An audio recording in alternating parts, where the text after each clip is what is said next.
Bom, queridos irmãos, nós vamos dar continuidade na nossa série de estudos. Nós estamos falando nessas últimas semanas sobre os atributos da igreja.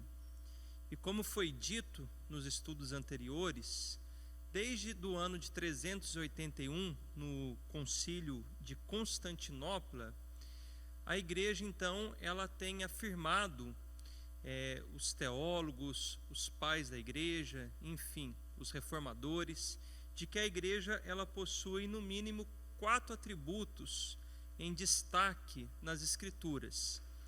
O primeiro deles é que a igreja ela é una. Depois eles disseram que a igreja ela é santa, católica e apostólica.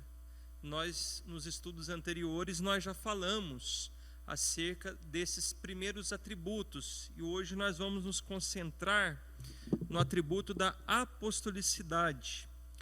Mas só para trazer à nossa memória, quando nós falamos de uma igreja una, nós estamos falando da unidade da igreja. A igreja, ela é única, ela é unida, todos os crentes em Cristo Jesus formam um único corpo. Essa unidade, ela é espiritual, e essa unidade ela é tanto com os crentes vivos quanto também daqueles que já estão com o Senhor. Ela é uma única igreja. Quando nós falamos da santidade da igreja, nós estamos falando da beleza da igreja. Nós tratamos isso de forma muito ampla no último estudo, de que a igreja ela já é considerada santa pelo Senhor por causa da imputação da vida de Cristo à igreja. Quando Deus olha o seu povo, ele já o considera santo, mas mesmo assim ainda somos chamados para a santificação. E também tratamos acerca da catolicidade da igreja, que abrange então a sua extensão. Trata-se da sua universalidade. A igreja, ela é invisível e ela é constituída de todos os crentes, de todas as eras, de todas as tribos, de todas as raças, de todas as línguas, todos os povos. Mas perceba que quando se fala de unidade, quando se fala de santidade, quando se fala também de catolicidade da igreja, nenhuma delas trata em si do seu fundamento. O fundamento da igreja é o atributo que nós vamos tratar hoje, que é a apostolicidade. A igreja, ela é uma igreja apostólica. Todos os atributos que nós já ensinamos, eles estão fundamentados nesse atributo, que é o atributo da apostolicidade. Ou seja, a base de todos os outros atributos é a apostolicidade da igreja. E o que significa uma igreja apostólica? Uma igreja apostólica é uma igreja que está fundamentada nos ensinos dos apóstolos, na doutrina dos apóstolos. É a igreja que afirma o nascimento de Jesus Cristo, a sua encarnação como homem, a sua vida, a sua morte, a sua ressurreição, a sua ascensão. Tudo que os apóstolos testificaram, viram, ouviram de Cristo e nos deixaram nas Escrituras. Então, essa é uma igreja que é considerada apostólica, tá? Uma igreja fundamentada nos ensinamentos dos apóstolos. Então, quando você abre os livros e as cartas, são os apóstolos que ali estão falando. Foram eles que registraram tudo quanto Cristo ensinou, a sua vida, as suas obras, tá? Então, há só um fundamento da igreja, e esse fundamento está nos escritos apostólicos. A reforma protestante, ela bradou isso de forma muito veemente. Ela resgatou esse princípio de que a igreja ela é apostólica, e a fundação dessa igreja é exatamente o que os apóstolos nos ensinaram. E detalhe, por isso que você e eu temos agora esse slogan tão conhecido, né? Sola Escritura, e também o toda Escritura, somente as Escrituras e toda a Escritura. Os reformadores, eles discordaram da igreja na época de que a tradição tinha o mesmo pé de igualdade do que a Escritura, de que a experiência e a razão humana também tinham o mesmo pé de igualdade com a Escritura, mas principalmente a tradição. Os reformadores negaram isso, e eles disseram que não, que o único fundamento que a igreja está fundada é exatamente a doutrina apostólica, aquela que está registrada nas Escrituras. Abra sua Bíblia em Efésios, capítulo 2, verso 20. Efésios 2, verso 20. Diz assim: edificados sobre o fundamento dos apóstolos e dos profetas, de que Jesus Cristo é a principal pedra da esquina. Então perceba que a igreja ela é fundada sobre os ensinamentos dos apóstolos e dos profetas, e que a principal pedra é o próprio Cristo. Ela é a base, ela é o principal fundamento da igreja, Jesus Cristo. E tudo que os apóstolos então escreveram sobre Jesus Cristo, sua pessoa, seus ensinos e suas obras, é o que nós então vamos nos submeter. A autoridade máxima da igreja é a Escritura, somente a Escritura. A igreja precisa se submeter à palavra de Deus. E na Igreja Católica Romana, ela já tem um outro conceito do que é ser uma igreja apostólica. Enquanto nós, os protestantes, afirmamos que a apostolicidade da igreja consiste nos ensinos dos apóstolos, ou seja, na continuidade dos ensinos apostólicos, a Igreja Católica Romana ela vai dizer que não, que ela é a única igreja apostólica, porque ela entende que a apostolicidade está fundamentada na sucessão não dos ensinos apostólicos, mas dos ofícios de apóstolo. Ou seja, eles entendem que o que determina a apostolicidade é a continuidade física dessa autoridade apostólica. Ou seja, nós temos ali os apóstolos que transferiram para bispos a sua autoridade apostólica, e Pedro, a qual eles consideram o pai da igreja, aquela autoridade máxima, o líder máximo, o Papa da igreja. O Papa é o pai da igreja. Então, a autoridade apostólica que foi transferida, então uma igreja apostólica para eles é exatamente aquela que recebeu essas autoridades e que foram sendo transmitidas no decorrer dos séculos. Então hoje, por exemplo, a autoridade máxima da igreja é exatamente o Papa Francisco. E isso tem uma implicação muito clara para nós e uma implicação diária. Ou seja, hoje o Papa, e juntamente com os sucessores dos outros apóstolos, que são bispos, são eles que vão determinar o que é doutrina. Em contrapartida, nós protestantes, nós vamos dizer que o que determina o que é doutrina não é o que os pastores dizem, mas o que a Bíblia diz.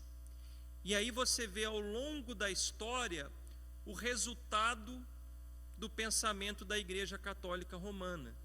Quantas heresias que foram criadas, porque eles então, com a patente, com essa ideia de que eles são autoridade máxima e que são eles então que determinam o que é doutrina apostólica, porque uma vez que eles receberam essa autoridade e agora o bastão está com eles, foi aonde eles criaram, por exemplo, doutrinas como o purgatório, doutrina como as indulgências, oração pelos mortos, e aqui nós poderíamos citar aqui dezenas de heresias. Então há uma diferença grande. Se você sentar com alguém que é católico apostólico romano, ele vai dizer que ser uma igreja apostólica é o mesmo que dizer nós recebemos a continuidade do ofício apostólico que foi transmitido então a bispos e ao Papa. Eles não chamam esses bispos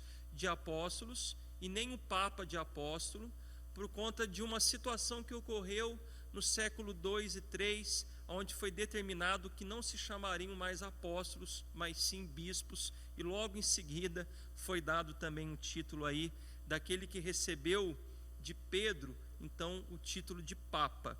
Então há uma diferença entre nós e a Igreja Católica nesse sentido, mas biblicamente é claro que quando a Bíblia fala de sucessão apostólica, não está falando de pessoas, de ofício, mas de ensino.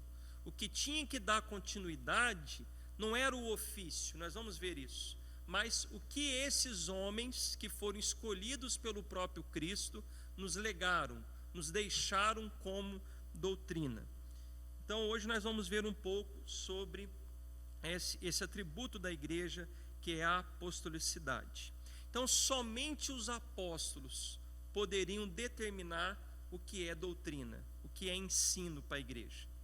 E aí a gente faz uma pergunta: por que só os apóstolos que poderiam lançar as bases da igreja?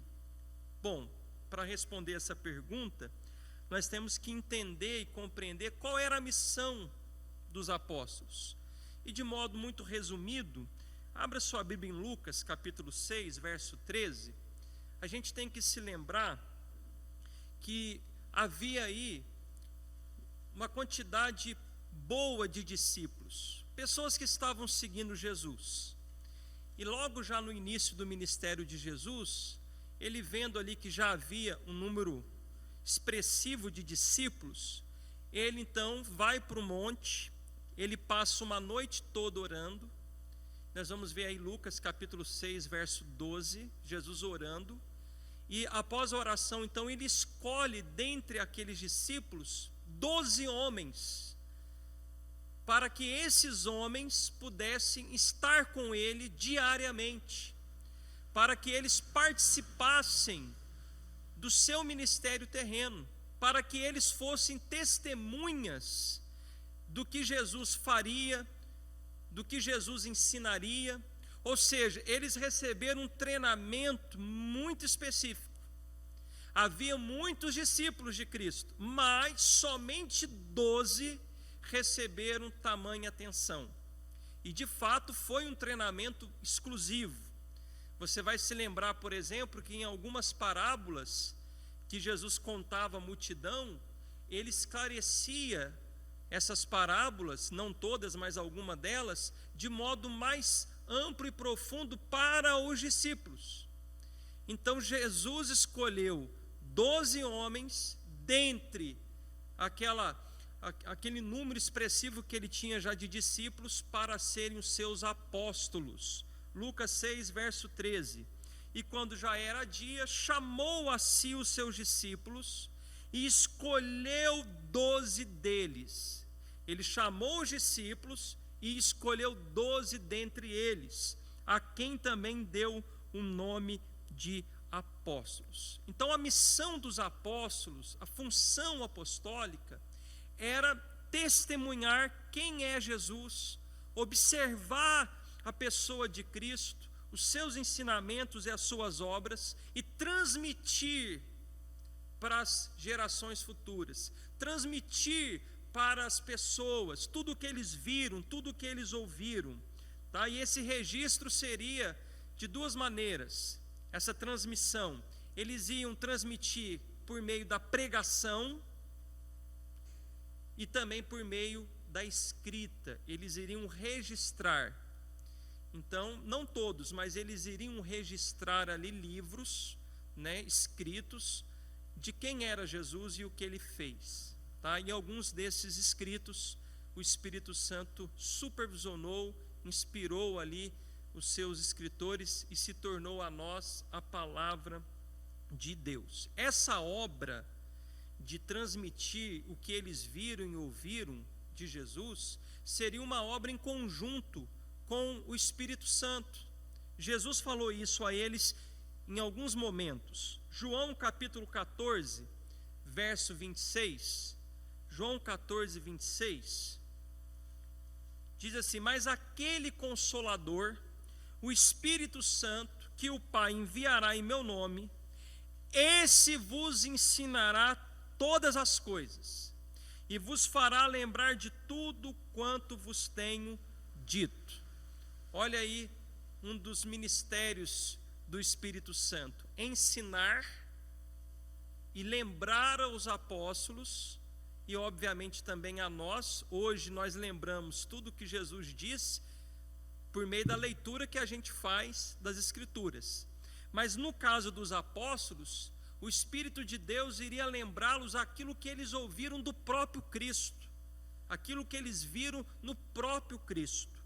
Então o Espírito Santo iria ajudá-los, iria orientá-los, iria coordená-los nisso.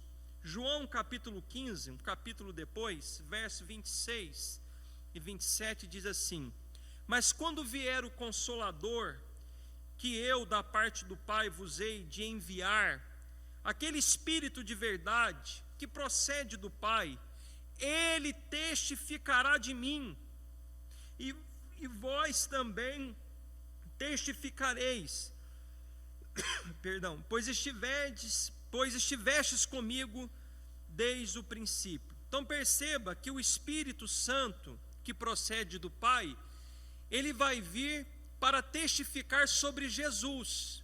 É o que os teólogos chamam de o ministério do holofote. O Espírito Santo vira o holofote totalmente para a pessoa de Jesus Cristo. Eu quero só abrir um parênteses aqui rápido.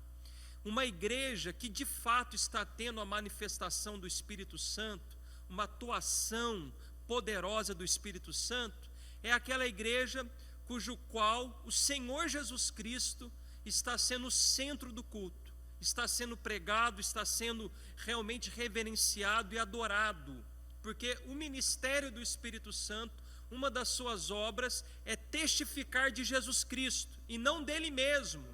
Então a ênfase do culto sempre deve ser Cristo e não a pessoa do Espírito Santo. É claro que a pessoa do Espírito Santo tem que ser lembrada, tem que ser pregada sobre ele, mas o principal objetivo de todo culto é Cristo, tá? E olha o que ainda o Senhor Jesus Cristo disse: e vós também testificareis, pois estivestes comigo desde o princípio. Então aqui Jesus está deixando claro que eles, os apóstolos que ele escolheu, eles teriam como função principal testificar sobre ele, sobre o fundamento da igreja. Ele mesmo disse em Mateus 16, quando Pedro ali, tomando a frente dos apóstolos, quando Cristo perguntou: quem dizeis os homens que eu sou? O que eles estão dizendo sobre mim? E aí eles falaram: olha, a multidão está dizendo que o Senhor é Jeremias, outros dizem que o Senhor é um profeta, outros falam que o Senhor é João Batista. E quando Cristo pergunta: e vocês? O que vocês dizem que eu sou? Aí Pedro diz: tu és o Cristo, o Filho do Deus vivo. Jesus diz: olha, isso aí não veio da sua carne e do seu sangue, isso aí não foi porque você é capaz de entender, foi o meu Pai que te revelou, foi meu Pai que te deu o entendimento de quem eu sou. Mas sobre isso eu vou edificar a minha igreja, sobre essa verdade de quem eu sou, o Messias, o Cristo, o Filho do Deus vivo. Então os apóstolos tinham que lançar esse fundamento: Jesus Cristo, o Filho do Deus vivo, o Messias, o Cristo prometido por Deus desde Gênesis até Malaquias. Então, por aqui você já entende que o ofício apostólico, ele é bem limitado, ele é um número reduzido, porque a função deles era transmitir o que eles viram e o que eles ouviram do próprio Cristo. E isso torna-se mais claro quando nós estamos em Atos capítulo 1 e os discípulos, os apóstolos, eles entendem que eles precisavam preencher a vaga deixada por Judas. Eles estavam apenas em 11 apóstolos e eles então tomam uma decisão: nós precisamos de alguém que substitua Judas. Vamos abrir em Atos capítulo 1, verso 21 e 22, e aqui nós vamos ver aqui os requisitos para o apostolado. O que era necessário para ser um apóstolo? Atos 1, verso 21 e 22. É necessário, pois, que dos homens que conviveram conosco todo o tempo, em que o Senhor Jesus entrou e saiu dentre nós, começando desde o batismo de João, até o dia em que de entre nós foi recebido em cima, está falando da ascensão de Jesus, quando ele sobe aos céus, um deles se faça conosco testemunha da sua ressurreição. Aqui os apóstolos estabelecem os requisitos. Olha, nós vamos precisar substituir Judas. Então, nós precisamos de alguém que acompanhou o ministério do Senhor Jesus desde o batismo de João até a sua ressurreição, a sua subida aos céus. Então, olha que é bem definido quem poderia ser apóstolo. Então, surgiram 2 nomes. Desses 2 nomes, você está com a sua Bíblia aberta em Atos, capítulo de número 1. Eles então não quiseram decidir quem de fato seria o substituto de Judas. Apareceu aí José, chamado Barsabás, que tinha sobrenome Justo, e Matias. Opa, esses 2 aqui preenchem os requisitos. Mas eles se lembraram de que quem escolheu, quem designou eles para o apostolado foi o próprio Cristo. Lucas capítulo 6. Cristo orou uma noite toda, e aí dentre os discípulos ele escolheu. E aí o que eles fizeram? Olha o capítulo de número 1 ainda, verso 24 e 26. Eles tiraram dele essa responsabilidade. E orando disseram: Tu, Senhor, conhecedor dos corações de todos, mostra qual destes 2 tens escolhido. Senhor, quem que o Senhor escolheu desses 2 aqui para ser o apóstolo, aquele que vai substituir Judas, para que tome parte nesse ministério e apostolado de que Judas se desviou para ir para o seu próprio lugar? E lançando-lhe sortes, caiu a sorte sobre Matias, e por voto comum foi contado com os 11 apóstolos. Então, eles sabiam que eles não poderiam ter essa prerrogativa de escolher. Eles apenas entenderam: bom, Cristo nos escolheu como apóstolos, então é o próprio Cristo que designa, que escolhe quem é o seu apóstolo. Eles apenas estabeleceram: tem que ser alguém que viu o que a gente viu, que pelo menos esteve boa parte do ministério com Cristo e que foi testemunha da ressurreição do Senhor Jesus Cristo. Então eles tiraram de si essa responsabilidade. Então, para ser apóstolo, tem que primeiro então ter uma participação, tinha que ter visto, acompanhado o ministério de Cristo, teria que ser testemunha da sua ressurreição e ser designado, escolhido pelo próprio Cristo. Nós então temos quantos apóstolos? 12. E aí vem uma pergunta: e Paulo, que escreveu 13 cartas do Novo Testamento, praticamente metade do Novo Testamento, onde fica Paulo aqui? Paulo, ele preenche esses requisitos do apostolado? Bom, o primeiro requisito é o próprio Cristo escolher, como a gente viu em Lucas capítulo 6. É ele que escolhe quem são seus apóstolos. E Paulo vai reivindicar que sim, ele foi escolhido pelo próprio Cristo. Nós vemos isso em algumas cartas. Quer ver? Abre a sua Bíblia em Gálatas capítulo 1, verso de número 1. Eu não vou ler todas as referências, mas eu gostaria que você acompanhasse. Gálatas 1, verso 1 diz: Paulo, apóstolo, não da parte dos homens, nem por homem algum, mas por Jesus Cristo e por Deus Pai, que o ressuscitou dentre os mortos. E deixa claro, eu fui chamado ao apostolado por Jesus Cristo e por Deus Pai, não pelos homens. Por que ele está deixando claro isso? Porque já na época do início da igreja, muitos homens já se intitulavam apóstolos, diziam: eu sou apóstolo, e aí então eles se intitulavam apóstolos, queriam reivindicar essa autoridade na igreja. E Paulo está dizendo: eu não fui chamado por homens, eu fui chamado pelo próprio Cristo. Mas vamos ver mais um texto, Romanos 1, verso 1. Existem outros textos, mas vamos lá, Romanos 1, verso 1. Paulo, servo de Jesus Cristo, chamado para apóstolo, separado para o evangelho de Deus.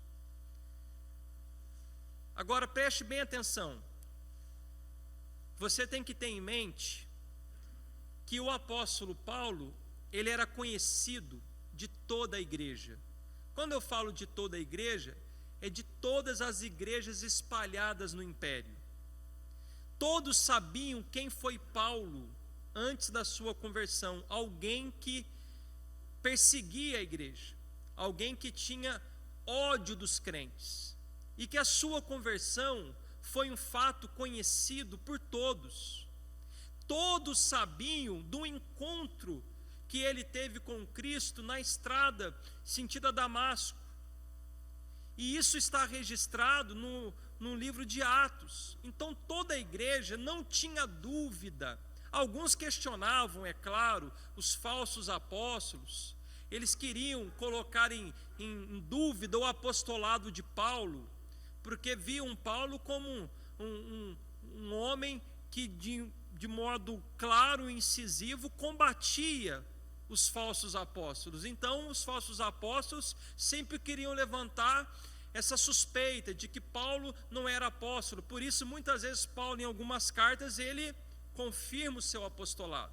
Em uma das cartas, por exemplo, em a segunda carta de Corinto, Paulo vai dizer que a maior prova do seu apostolado, além dos sinais e maravilhas que ele operava em nome de Cristo, muitos milagres, prodígios, eram as marcas do seu apostolado no sentido de sofrimento.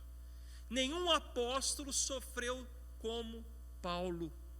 Um homem que mais sofreu pela igreja, que mais apanhou, que mais passou perseguições, foi o apóstolo Paulo. E ele vai dizer então que ele é um verdadeiro apóstolo, não só por causa dos sinais, do poder de Deus no ministério dele. Você vai se lembrar quantas pessoas Paulo curou, a ponto dos seus aventais serem levados aos enfermos e Deus curar.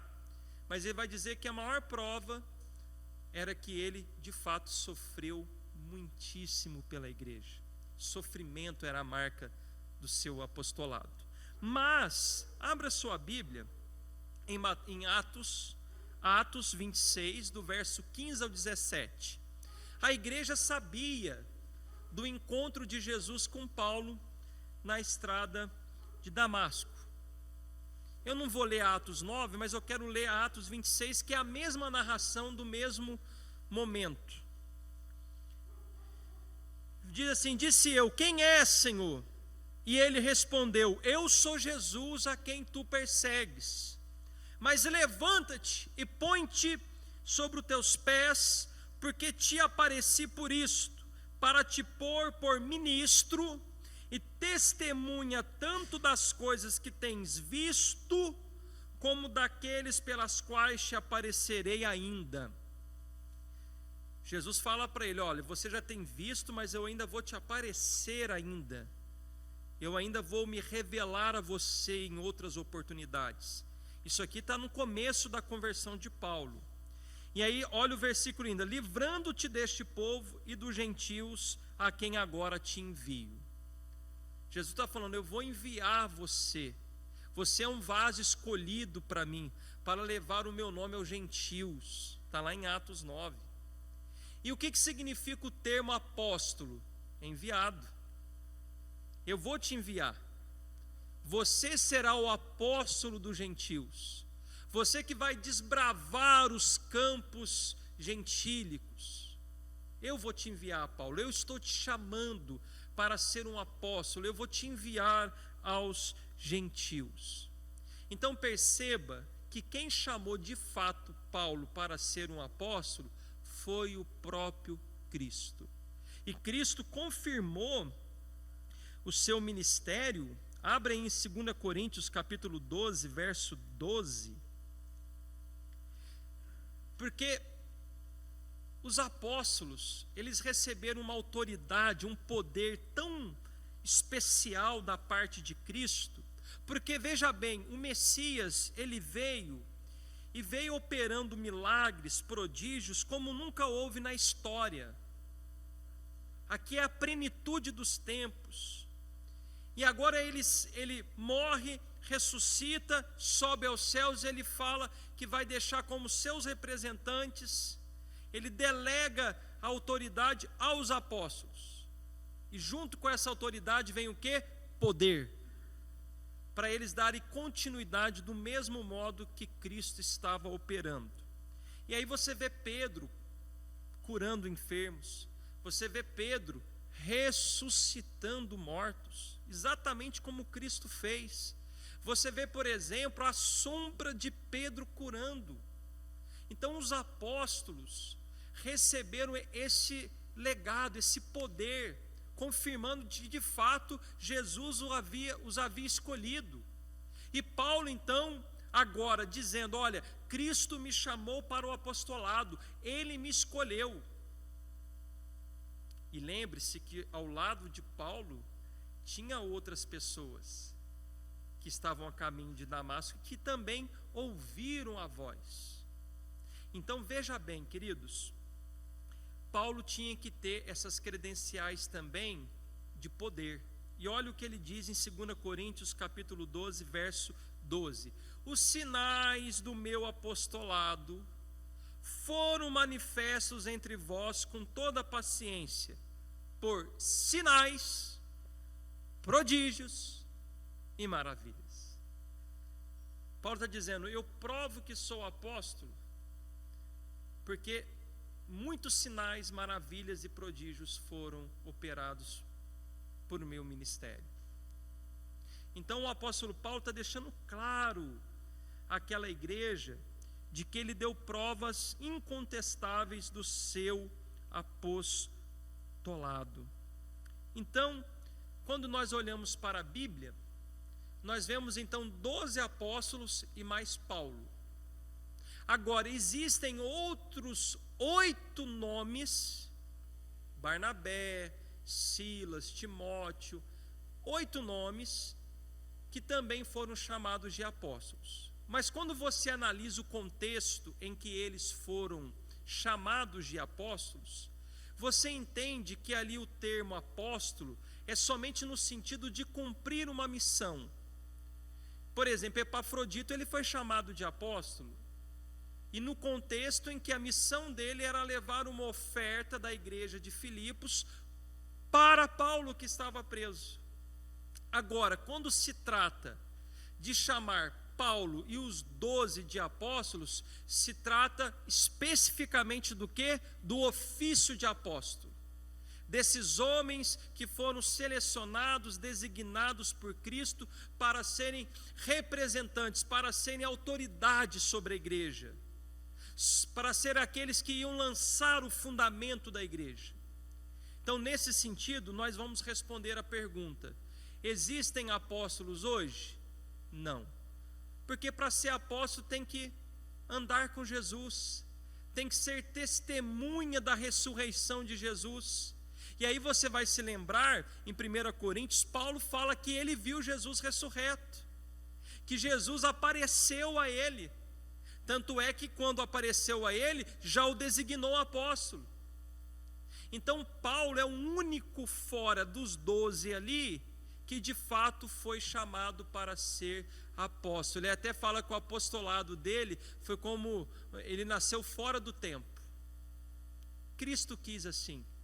E aí você lê Gálatas 1, do verso 15 a seguir, e você vai ver ali que dá a entender que Paulo passou um período de 3 anos no anonimato, né? Alguns dizem que é na Arábia, em que ele recebeu várias revelações do próprio Cristo. Quantos anos os discípulos ficaram caminhando com Jesus? 3 anos e meio. Quantos anos Paulo ficou nesse anonimato, recebendo também orientações diretas do próprio Cristo? 3 anos.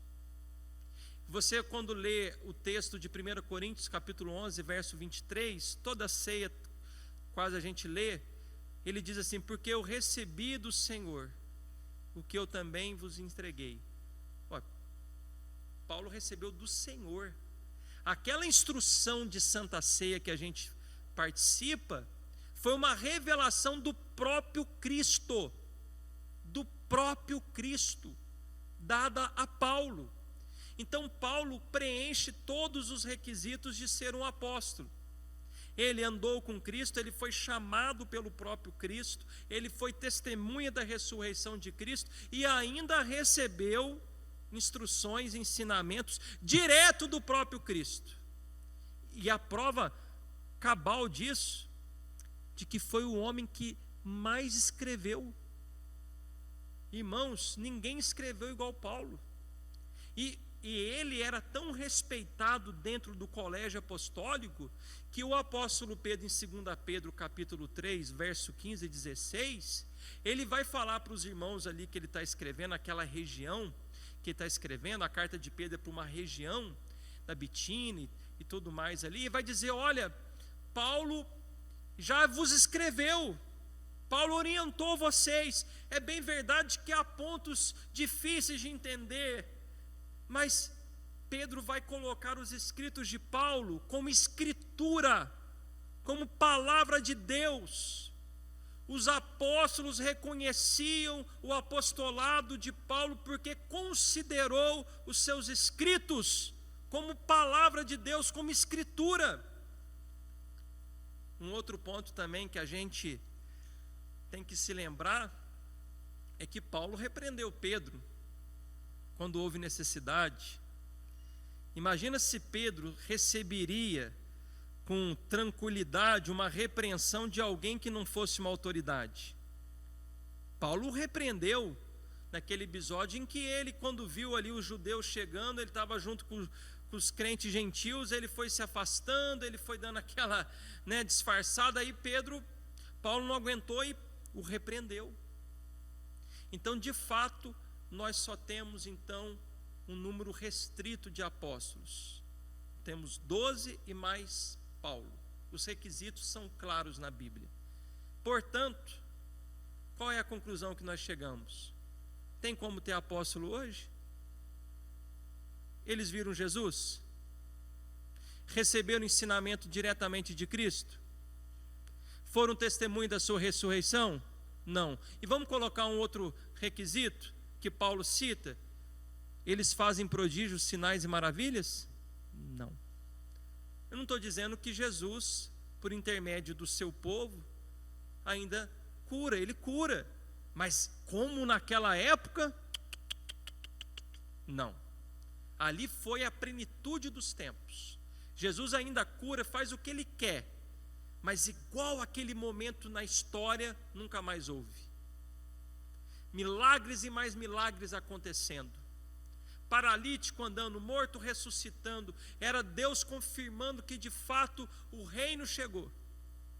Chegou com o Messias e agora com os seus apóstolos, e que vai dar sequência com a sua igreja. E qual é o papel da igreja? Levar avante aquilo que os apóstolos, que foram testemunhas oculares, registraram para nós. Então, o que é uma igreja apostólica? Uma igreja que dá continuidade naquilo que os apóstolos pregaram, ensinaram. Hoje ninguém mais é apóstolo. Apóstolo é ter autoridade de dizer o que é doutrina, o que é ensino. E aí, quando você olha o movimento apostólico no Brasil e no mundo, pessoas que se intitulam apóstolos, eles sempre vão dizer: eu recebi uma revelação, eu recebi uma visita especial do próprio Jesus, e ele me designou apóstolo. Ele me disse que eu seria o pioneiro, em alguns casos foi isso, que a partir de mim haveria agora uma restauração do ministério apostólico. Meus irmãos, eu estava acompanhando hoje o reverendo Augusto Nicodemos. Ele escreveu um livro só com o tema apóstolos, e uma das coisas que ele trata nesse livro, ele vai refutar esse movimento de restauração apostólica. E ele cita algo que está nos sites desses movimentos apostólicos. Irmãos, é cada absurdo, é cada heresia, e eles vão deixar claro de que eles, como autoridade apostólica que receberam do próprio Cristo, eles então têm autonomia e liberdade para ensinar novas revelações. É aonde se tem novas revelações. Tem um caso de uma apóstola aqui no Brasil, seguida por milhares de pessoas, que ela marcou a volta do Senhor Jesus Cristo para 2007. É claro que não aconteceu, mas ainda assim conseguiu argumentar o porquê que a profecia não se cumpriu. Então, irmãos, sempre que a gente vê alguém se intitulando apóstolo, corra, porque não existe apóstolo. Agora, há um movimento muito forte no Brasil, porque há convenções apostólicas, há uma série de coisas que estão envolvidas com esse movimento apostólico. Nós não queremos aqui dizer que todas as pessoas que estão envolvidas nesses movimentos apostólicos não sejam crentes. Há muita gente dentro desses movimentos que, por falta de entendimento, por falta de querer conhecer melhor as Escrituras, estão ali na sinceridade dos seus corações. Mas há muito charlatão no meio desse povo, há muito erro doutrinário. É de lá que vem, explodiu no Brasil o movimento do G12, eles pegaram isso com muita força e trouxeram para suas igrejas. Então, para você fazer parte desse movimento apostólico, se uma igreja local quiser fazer parte desse movimento apostólico, tem como você se filiar.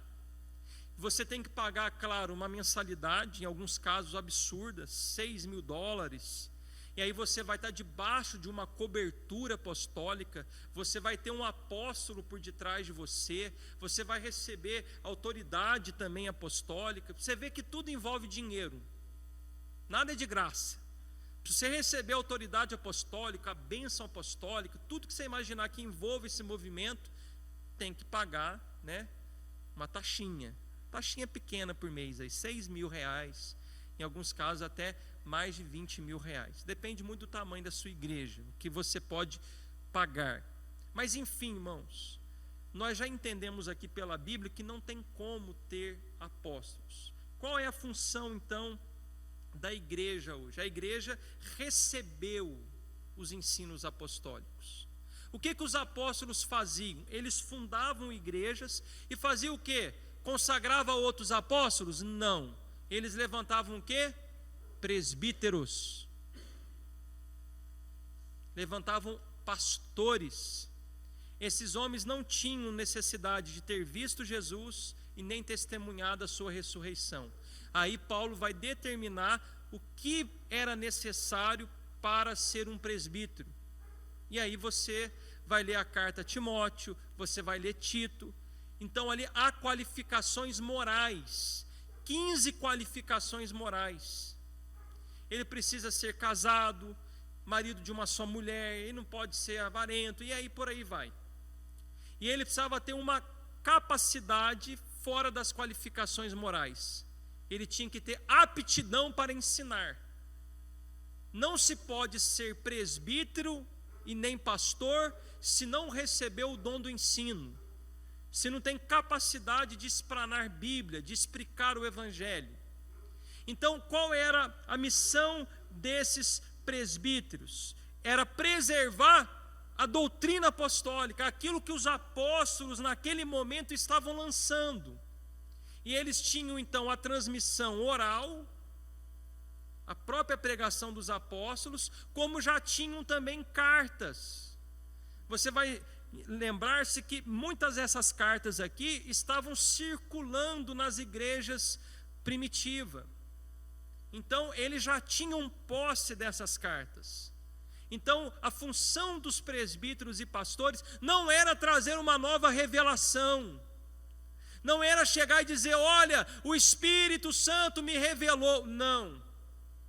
A função dos presbíteros e pastores já naquela época era dizer assim, olha, segundo o que os apóstolos nos deixaram, nos ensinaram, assim e assim diz o Senhor.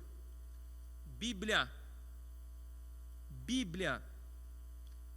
Eles pregavam o Antigo Testamento porque aí eles entenderam que tudo aquilo era uma revelação do Cristo que viria como de fato veio, mas também já pregavam os ensinos dos apóstolos. A Bíblia dos apóstolos era o Antigo Testamento e mais o que eles viram e ouviram do próprio Cristo. Então nós hoje, para mantermos a apostolicidade da igreja, nós precisamos ser fiéis ao quê? A doutrina dos apóstolos. Os apóstolos falam até hoje. Se algum dia você encontrar com alguém de uma igreja que se diz apostólica, que está virando moda, é bonito, ó, pertenço à igreja apostólica, e perguntar, você faz parte de uma igreja apostólica? Qual que é a sua resposta? Sim, claro, a minha igreja é apostólica. Quem é o apóstolo lá? Olha, tem Paulo, tem Pedro, tem João. Esses são os apóstolos da nossa igreja. Ah, não, mas e o que está vivo agora? Não, lá tem pastores que transmitem a nós o que os apóstolos nos ensinaram. Atos capítulo 2, verso 12. E perseveraram na doutrina dos apóstolos. Irmãos, infelizmente a maioria dos homens que querem ser apóstolos é porque eles querem estar acima de todos. Eles não querem ser questionados, não querem prestar conta à igreja. Eles querem trazer novas revelações. Eles querem dizer a Bíblia não é suficiente. É mais ou menos o que aconteceu com o papado. O Papa fala acima da Bíblia. Muitas coisas que os papas falaram, além de não estar na Bíblia, contradizia a Bíblia. Mas, é sucessão apostólica. Eu recebi o bastão. Eu sou agora um apóstolo. Não é diferente do que está acontecendo hoje com esses homens que se intitulam apóstolos. E a base nossa, esse fundamento nosso é sólido. Irmãos, ninguém pode lançar outro fundamento além de Jesus Cristo, além do que os apóstolos lançaram. Abra sua Bíblia em 1 Coríntios, capítulo 3, verso 11. Ninguém pode. É por isso, irmãos, que nós incentivamos todos os irmãos aqui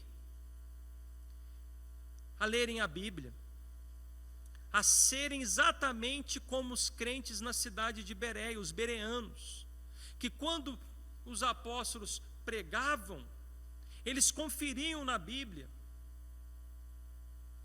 para ver se o que eles estavam pregando, de fato condizia com o Antigo Testamento, com aquilo que já havia também ali entre eles de cartas apostólicas.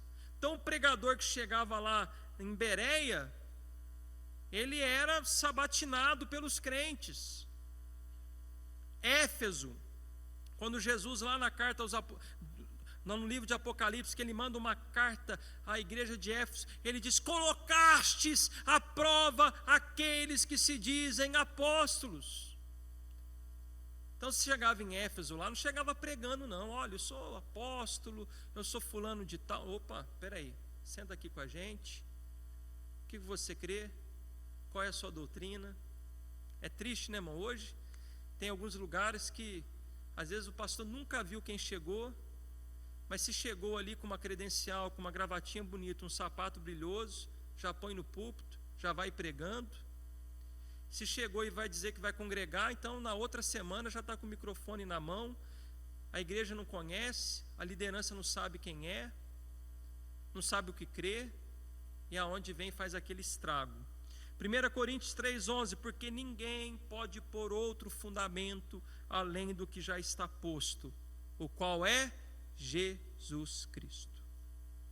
Chegou com uma nova revelação, Paulo falou em Gálatas 1, se alguém apresentar outro evangelho, que não seja o que vocês ouviram, que seja anátema. Ele falou, nem se eu for aí pregar qualquer outra coisa que não foi o que vocês ouviram da minha parte, que seja anátema. Ou seja, o ensino está acima de qualquer pessoa, cargo e título. Nós temos que ser criteriosos, temos que ser chatos, tem que ter Bíblia. Mas hoje, o que as pessoas avaliam não é conteúdo, é performance. Se o cara chegou ali, falou um pouquinho mais grosso, falou em línguas estranhas, oh, que homem de Deus, nossa. Agora, se é aquele crente, aquele obreiro que abre a Bíblia, às vezes não tem tanta intensidade, mas está ali fiel no texto, versículo por versículo, mas ele não faz show, ele não se apresenta de forma sobrenatural, ele não faz barulho no microfone, ele não manda você levantar a mão para cima e dar glória a Deus, ele não fala em língua estranha, fica só com a Bíblia. Sabe qual que é a reação do povo? Nossa, é bom, mas meio, frio, Isso é uma tristeza. Irmãos, a igreja recebeu esse tesouro, o Evangelho. E agora eu queria que você abrisse o último texto que nós vamos ler, 1 Timóteo 3,15. 1 Timóteo 3,15. A igreja, ela é a coluna e a firmeza da verdade. A igreja não pode negociar a verdade, em hipótese alguma. Mas se tardar, para que saibais como convém andar na casa de Deus, que é a igreja do Deus vivo, a coluna e firmeza da verdade. E aqui eu quero fazer uma aplicação e vamos orar. Hoje nós estamos vivendo um período muito difícil. Nós estamos vivendo aquela época da intolerância, ou em alguns casos da tolerância. Quem trabalha com a verdade está sendo taxado de uma pessoa intolerante.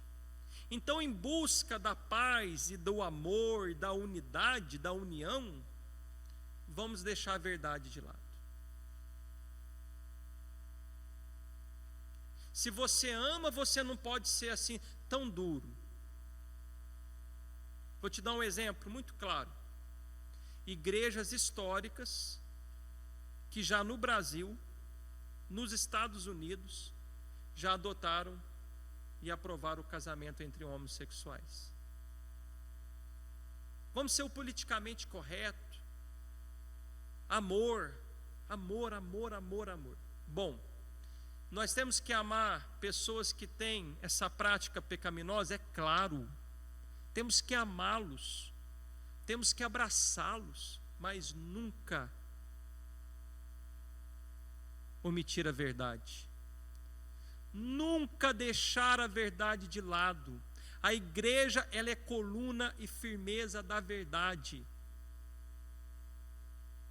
Então, irmãos, nós não podemos vacilar. E isso é muito sério, porque nós estamos vivendo dias em que boa parte das igrejas estão negociando a verdade. estão abraçando o pragmatismo porque eles estão preocupados com números. Ainda hoje publiquei um texto, é muito triste. Eu enviei para vocês, ver igrejas que estão fechando e substituindo o culto de ensino, abrindo mão de escola bíblica dominical para colocar campanha, porque culto de ensino são poucos os que têm interesse. Então vamos fazer campanhas, vamos atrair jovens, eu sempre digo isso, vamos abrir mão da verdade, vamos pregar coisas mais light. O que o povo quer ouvir? O povo quer ouvir de que ele é bom, de que o que ele precisa é conhecer a si mesmo, de que tudo o que ele precisa está em Deus, mas está nele mesmo. Não vamos pregar toda a Bíblia, não vamos pregar nada tão difícil de entender. Vamos ser pragmáticos, vamos falar de bênção, de vitória, de milagre apenas. Essa questão de céu, de inferno, de arrependimento, vamos deixar de lado, isso não atrai as multidões. Sem que a gente perceba, nós estamos deixando de lado a verdade. A verdade. Queridos irmãos, que Deus tenha misericórdia de nós.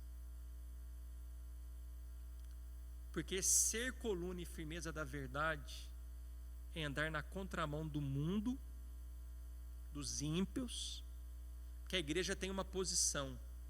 A igreja não fica em cima do muro. Aborto, pecado. Adultério, pecado. Prostituição, pecado. Mentira, pecado. A igreja tem posição. Ela é a coluna e firmeza da verdade. Ela não fica titubeando. Deixa eu ver, não, ela já tem a resposta. E muitas vezes é andar na contramão das próprias igrejas. É o que eu falo, você chega numa segunda-feira depois de um culto, no domingo, e você se assenta com vários irmãos de outras denominações. Aí vocês começam a falar sobre o final de semana. Como é que foi o culto na sua igreja? Olha, foi uma bênção, foi o apóstolo fulano de tal na minha igreja. E na sua igreja? Na minha igreja quem pregou foi o pastor, ou o presbítero, o evangelista. E aí passa o tempo, sempre que essa pessoa te pergunta, você fala, não, foi o pastor de novo, foi o presbítero, foi o evangelista. Mas, olha, mas não vai ninguém lá na sua igreja, assim, pregador de fora? É muito difícil. Nossa, na minha, todo domingo é um pregador novo. E aí, que hino que canta na sua igreja? Aí você começa a cantar os hinos que são entoados aqui, que exaltam a Deus. Você fala, nossa, nunca ouvi esse hino. Na minha igreja não. A minha igreja canta outros hinos. Como na minha igreja o hino fala tanto no meu coração. Só que o hino é para falar para Deus, né? O hino fala que Deus vai me exaltar, que a minha vitória vai ter sabor de mel. Que eu sou a menina dos olhos de Deus. Quem mandou você largar a rede? Que Deus vai me honrar. Na sua igreja tem campanha? Aí você fala, não tem campanha. Não tem, misericórdia. Na minha igreja tem campanha da vitória, da libertação, tem a campanha da prosperidade. Aí você fala, não, o que tem na sua igreja hoje? Tem culto de ensino? Culto de ensino? Olha, o pastor levou um pregador, Deus revelou para ele que tinha lá 50 pessoas de R$300 e que quem fosse aqueles dos 50 ia ter uma prosperidade tão alta. E ele ungiu a nossa mão para ver a unção da prosperidade. Na sua igreja, como é que é? Na nossa igreja é assim, os obreiros dão uma palavra bíblica sobre a importância de contribuir, diz que não é barganha, diz que o dízimo não é algo que envolve a salvação, mas é algo que envolve gratidão, louvor a Deus, obediência, generosidade. Que isso? Não tem barganha? Não é barganha não. Perceba, irmão, coluna e firmeza da verdade, como que é diferente. Não é fácil. Parece que você está em um outro universo. Outro universo. Nós não podemos ceder isso vai nos custar muitas vezes, escute bem, pessoas indo embora da igreja. Pessoas indo embora. Pessoas dizendo assim, eu não vou lá não, lá parece que, sabe, eu queria ouvir uma palavra assim, aquilo outro, sabe como é que é? Não, chego lá, eu sou exortado, chego lá, eu tenho que aprender Bíblia. Eu queria algo assim, sabe, mais animado, eu queria sentir mais, eu sinto pouco lá, eu sinto Deus lá, mas assim, sabe, eu queria que alguém chegasse em mim e falasse em línguas estranhas, e falasse para mim algumas coisas. Coluna e firmeza da verdade, muitas vezes é andar na contramão do mundo gospel. Igreja apostólica, adoração tem que ser apostólica, pregação tem que ser apostólica, disciplina tem que ser apostólica, comunhão tem que ser apostólica. Nós somos escravos da Bíblia. Pastor, mas quase todo mundo está fazendo. Não tem problema nenhum. As nossas convicções têm que ser enraizadas na Bíblia. Mas está todo mundo tirando o púlpito do meio da igreja e colocando tambor, está todo mundo colocando luzinha no meio, está todo mundo fazendo isso e aquilo. Nossas convicções são apostólicas. Nós não podemos nos vender, nós não podemos deixar de lado as escrituras, porque é moda, porque todo mundo está fazendo. Não, nós temos que continuar firmes, coluna e firmeza da verdade. Que Deus nos conceda perseverança na apostolicidade.